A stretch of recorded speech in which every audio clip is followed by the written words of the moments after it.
D'ailleurs, depuis que je suis revenue des camps, je n'ai jamais pu repleurer. Je ne pleure jamais. Je ne peux pas pleurer. C'est fini. Vous avez versé toutes vos larmes Ah bah, avant. je peux pas.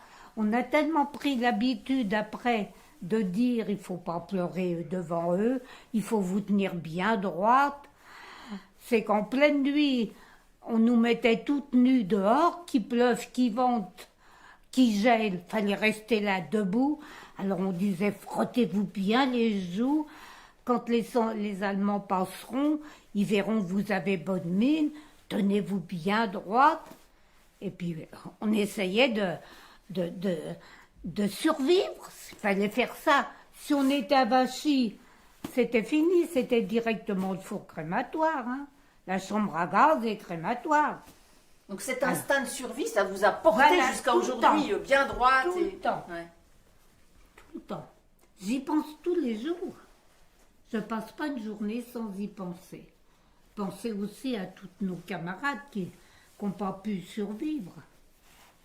Le moral, c'est important dans n'importe quelle circonstance. Vous passez des examens, c'est le moral qui compte. Bon, c'est comme ça. Quoi. C'est dans le tempérament de la personne. Hein. Et vous disiez, j'y pense tous les jours, ça fait 75 ans que les camps ont été libérés. Ça paraît très éloigné et pourtant, vous dites, moi, c'est encore vif chez moi. Moi, le camp, j'y pense tous les jours. Tous les jours. Je me lève, je me couche le soir. Je me dis, je vais coucher dans un bon lit. Il y aura pas les rats qui viendront sur nos pieds, comme dans les camps, essayer de nous voler notre pain. Hein? On mettait le pain dans la poitrine pour ne pas se faire voler par les rats ou bien par d'autres déportés, parce que dans les camps, on était mélangés. Hein? Il n'y avait pas que les déportés politiques. Hein? Parce que vous étiez NN, vous étiez nuit et brouillard, vous étiez un déporté politique. J'ai été déportée au camp d'Auschwitz, Birkenau. Et puis après, quand les Russes sont venus pour libérer les camps, quelques jours avant que les Russes n'arrivent, les Allemands nous ont renvoyés en Allemagne. Alors là, on est reparti dans des wagons à bestiaux, à 100 par personne, wagons découverts, la neige, la pluie. Et on a roulé, on est arrivé à Bergen-Belsen. À Bergen-Belsen, entre Hanovre et Hambourg. Dans ce camp, épidémie de typhus. Ils ne savaient plus où nous mettre. Alors ils nous ont mis dans les couloirs des baraques où il y avait le typhus. Et puis c'est comme ça on a attrapé le typhus. Et pas de soins. Alors dans les couloirs par terre, avec 1 demi-litre de soupe de betterave par jour, du pain, on n'en a jamais vu la couleur, et puis on avait la diarrhée. La diarrhée, c'était donc le typhus, la température, les poux remplis de poux. Toute la journée, on faisait que ça, de se dépouiller, tuer les poux. On ne travaillait pas. À Bergen-Belsen, on ne pouvait pas travailler. Alors on ne travaillait pas, on était là, on discutait, puis on attendait. Donc ça, c'était quand? C'était en 45? C'était oui, avant la Attendez, Avant la libération. on a été libérés le 15 avril 45, oui. Non, mais c'est avant. C'était avant. Alors, on essayait de parler. Alors, on avait une couverture pour se couvrir par terre, sur la terre battue.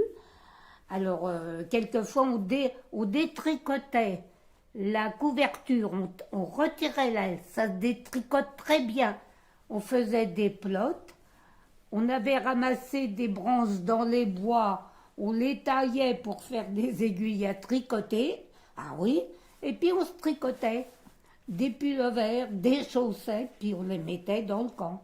Puis après, fallait retirer tout ça et puis tuer tous les poux qui s'incrustaient dans les vêtements.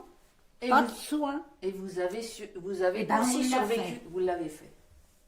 On l'a fait.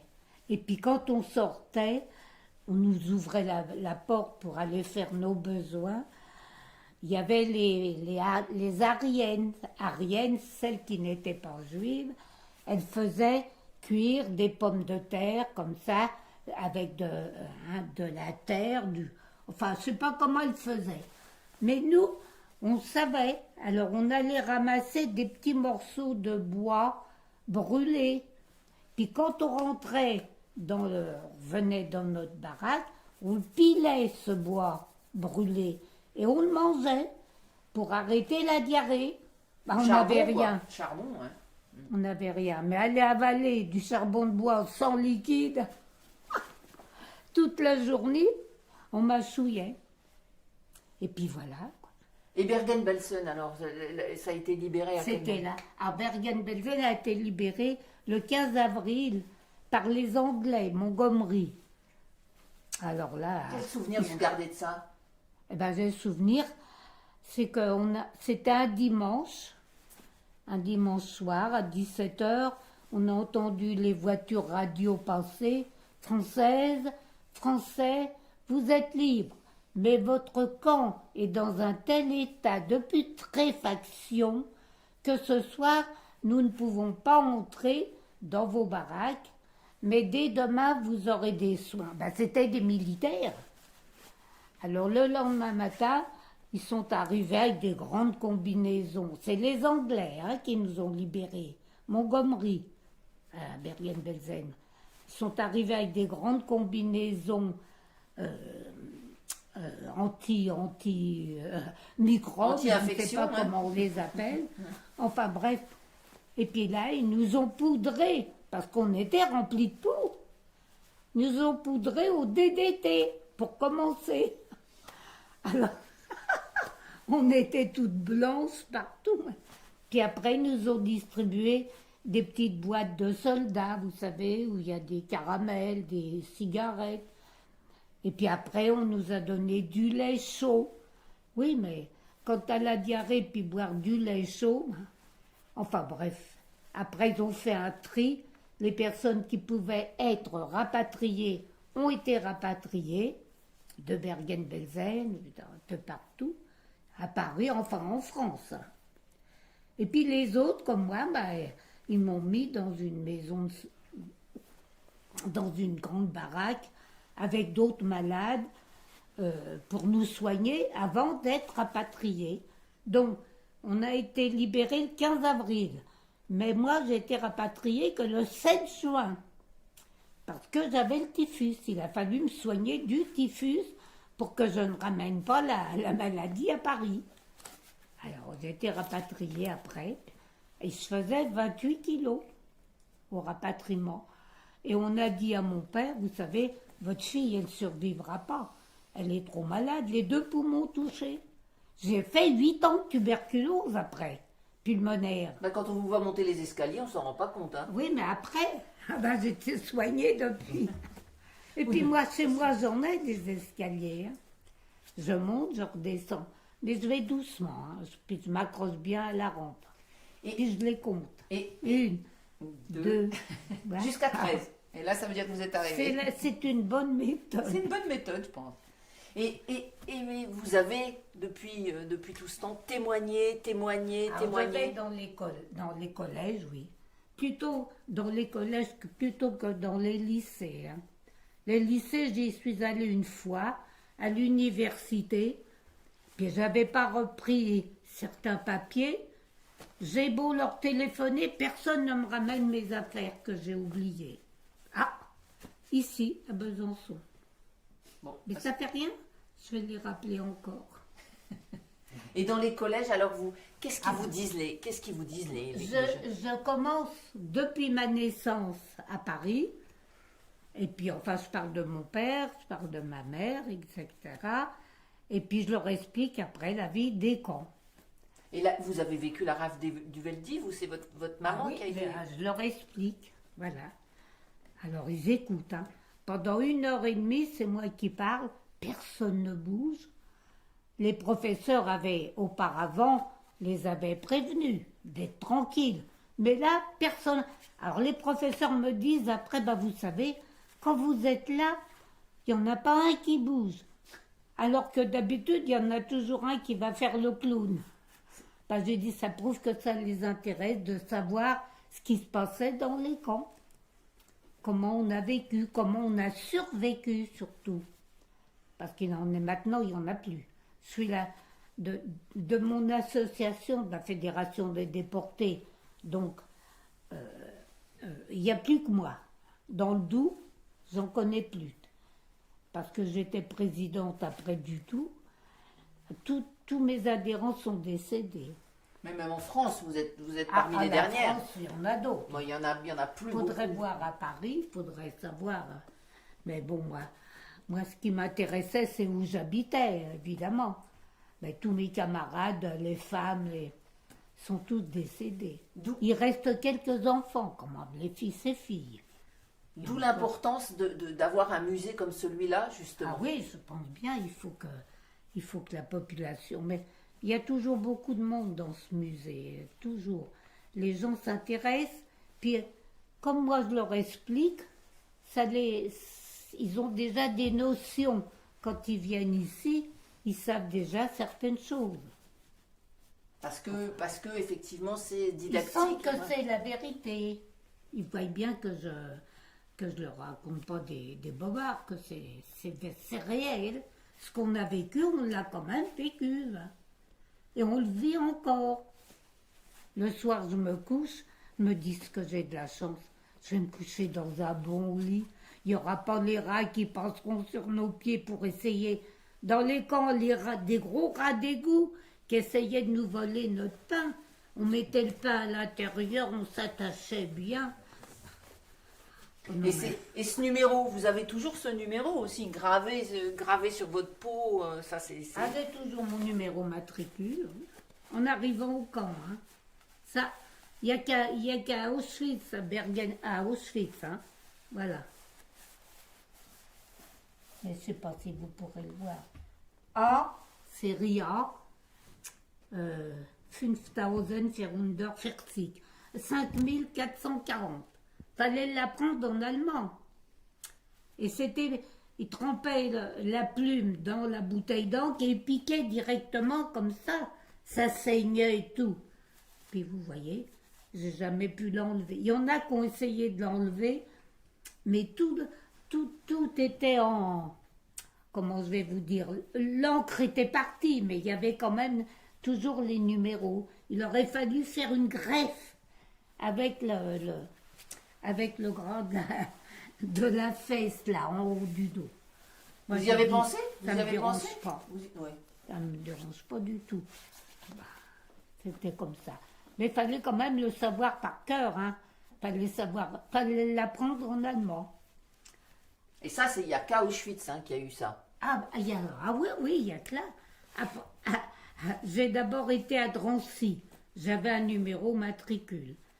Après, j'ai été à Bergen-Belsen. Ils m'ont redonné un numéro matricule. J'ai les papiers chez moi. Avec un numéro, mais je ne les connais pas par cœur.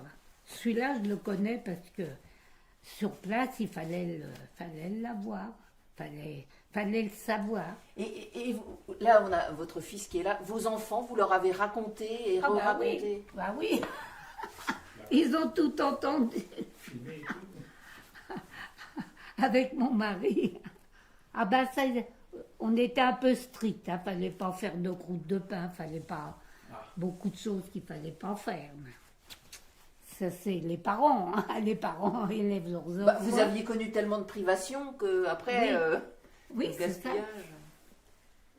Enfin, c'était comme ça. Mais... J'ai mon autre fils aîné, mais je lui ai dit, tu viens Gérard aujourd'hui? Oh non, je ne pourrais pas. Il ne peut pas supporter de m'entendre, tout ça, ça le bouleverse de trop, alors il préfère s'abstenir. Alors il ne vient pas, mais il m'aide beaucoup, c'est lui qui m'aide le plus, évidemment. Il est sur place, hein. Il habite à côté de chez moi. On viendra vous voir chez vous si ça vous embête pas, voir vos 13 marches là. Comment? Je dis, si ça vous embête pas, on viendra vous voir chez vous. Oui, si vous voulez. J'en ai 13, hein. 13 dehors, 13 intérieurs, hein. Ah oui. Alors, 1, 2, 3, je les compte. Et je me tiens à la rampe. Et je vais doucement. Ouais, oui, en même temps, voilà. Florence, elle avait une petite question à vous poser. Jacqueline, je voulais vous demander, puisque on est 75 ans après, à votre avis, pourquoi vous êtes encore là? Qu'est-ce qui a fait la différence? Ah, si seulement vous pouviez me le dire. J'ignore totalement pourquoi je suis là. Parce que, je suppose que c'est parce que je dois encore vivre et encore expliquer. Et j'espère que j'arrive à bien m'exprimer. Et les élèves m'écoutent. Et ils posent très, très, très peu de questions. Très rarement. Ils sont sidérés, en fait. Ils sont sidérés. Voilà, je crois. Alors, il y a quelquefois des filles qui posent des questions. Bon, personnelles, c'est différent. Bon. Mais enfin, vous savez, quand on était là-bas dans les camps, on pensait à autre chose que la grivoiserie, hein. Ah oui, on avait autre chose en tête. D'abord, on pensait de pouvoir manger. On pensait qu'il fallait cacher notre pain pour la nuit, qu'on ne vienne pas nous le piquer. On pensait à tout ça. Notre pain, c'était sacré. On rentrait à l'intérieur, puis on se refermait bien tout. Hein? À Auschwitz, on vous a fait travailler? On vous a fait... Qu'est-ce qu'on vous a fait? On travaillait, on allait creuser. On a fait des tranchées tout le long de la Vistule. Parce que les Allemands pensaient que les Russes allaient venir libérer le camp. On était à la frontière russe, là, polonaise. Alors, ils nous avaient fait faire des tranchées pour des abris, pour eux. Alors, on creusait, on pelletait. Mais vous savez, nous, les jeunes, on avait l'habitude de travailler chez nous avec nos parents. Mais les femmes qui étaient dactylos, qui étaient couturières, qui avaient l'habitude de travailler manuellement, mais sans bouger. Oui, mais quand les Allemands arrivaient, hein, c'était ceux qui étaient habillés avec la tête de mort. C'était des fous. Toute la journée, ils buvaient du schnapps. Ils avaient fait le front russe et c'est eux qui nous gardaient. Alors, toute la journée, ils picolaient du schnapps, n'importe quoi, et puis ils arrivaient. S'ils voyaient une fille qui ne travaillait pas, une femme, à coup de manche de fusil, tapaient dessus, jusqu'à ce que mort s'en suive.